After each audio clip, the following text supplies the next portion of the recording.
Hi, Guna fitness and Guna இன்சூரன்ஸ்லேருந்து குணசேகர் பேசுகிறேன். எல்லாருக்கும் வணக்கம்.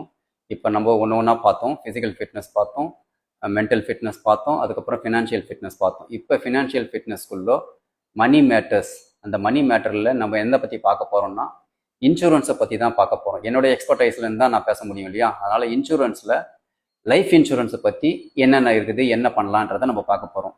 மக்கள் லைஃப் இன்சூரன்ஸை பற்றி என்ன நினைக்கிறாங்கன்னா அதர் இன்ஸ்ட்ருமெண்ட்டோட சாதாரணமாகவே கம்பேர் பண்ணிக்கிறாங்க. லைஃப் நம்ம மணி அதர் இன்ஸ்ட்ருமெண்ட் நம்ம பார்த்தோம்னா மியூச்சுவல் ஃபண்ட் போவோம், ஈக்விட்டி மார்க்கெட் போவோம், எல்லாமே போவோம். அங்கே ரேட் ஆஃப் இன்ட்ரெஸ்ட் அதிகமாக இருக்குது, இங்கே அதிகமாக கம்மியாக இருக்குன்ற மாதிரிலாம் பார்க்குறாங்க. அப்படி கிடையாதுங்க. அந்த ஒவ்வொரு ஃபினான்ஷியல் மேட்டருக்கும் ஒரு ஸ்பெஷல் கேரக்டரிஸ்டிக்ஸ் இருக்குது. அதே மாதிரி இன்சூரன்ஸ்ன்றது ஸ்பெஷல் கேரக்டரிஸ்டிக்ஸ் தான். இங்கே வந்து ரேட் ஆஃப் இன்ட்ரெஸ்ட்டை பற்றிலாம் நம்ம கம்பேர் பண்ணக்கூடாது. They are giving value.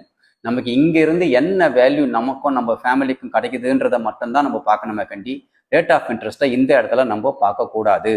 Value என்ன கொடுக்குறாங்க அப்படின்னா, இப்போ சாதாரணமாக மற்ற இதில் நீங்கள் பார்த்தீங்கன்னா ரேட் ஆஃப் இன்ட்ரெஸ்ட் மாறலாம், இறங்கலாம், எப்படினாலும் ஆகும். இங்கே வந்து கண்டிஷன்ஸ் அதிகமாக வரும், கம்மியாகவும் வரும்.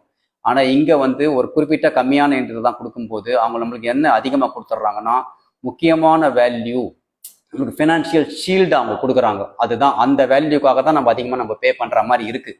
இப்போ நம்ம சாதாரணமாக பார்த்தோம்னா இதுலேருந்து என்ன கிடைக்குது, எக்ஸாம்பிள் நம்ம பார்த்தோம்னா இப்போ லைஃப் இன்சூரன்ஸ் ஒருத்தர் எடுக்கிறாரு 1 இயர் தான் ப்ரீமியம் கட்டுறாரு. ஒரு 10 லட்ச ரூபாய்க்கு ஒரு 25,000 30,000 தான் பர் ஆனம் பே பண்ணுறாரு. சப்போஸ் அவருக்கு உயிருக்கு ஏதாச்சும் பிரச்சனை ஆச்சுன்னா 10 லட்ச ரூபாய் ஃபுல்லாகவே வந்து எல்ஐசிலேருந்தோ இல்லை லைஃப் இன்சூரன்ஸ் ஜென்ரலாக பார்த்தா அவங்க வந்து கொடுத்துட்டு போயிடுவாங்க. ஆனால் இதுவே மற்ற ஃபினான்ஷியல் இன்ஸ்ட்ருமெண்ட்டில் என்ன கொடுப்பாங்கன்னு பாருங்கள். நீங்கள் சேர்த்து வச்ச காசு என்ன போட்டிங்களோ அதோட சிம்பிள் இன்ட்ரெஸ்ட் போட்டு தான் அவங்ககிட்ட கொடுப்பாங்க. இது முக்கியமான விஷயம் இது. சரி, இந்த விஷயத்துலேருந்து நம்ம உள்ளே வருவோம். இப்போ நம்ம ஒரு முக்கியமான எக்ஸாம்பிளோட நான் உங்களுக்கு விளக்குறேன் பாருங்களேன். இப்போ மகாபாரதத்தில் நீங்கள் பார்த்தீங்கன்னா இப்போ கர்ணன் இருக்காரு.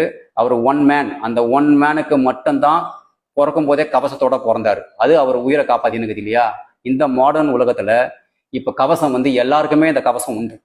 எப்படி இந்த கவசம் எல்லாருக்கும் கிடைக்குதுன்னு பார்த்தீங்கன்னா லைஃப் இன்சூரன்ஸ் மூலமா இந்த கவசத்தை நம்ம எல்லாருமே காசு கொடுத்து வாங்கிக்கலாம்.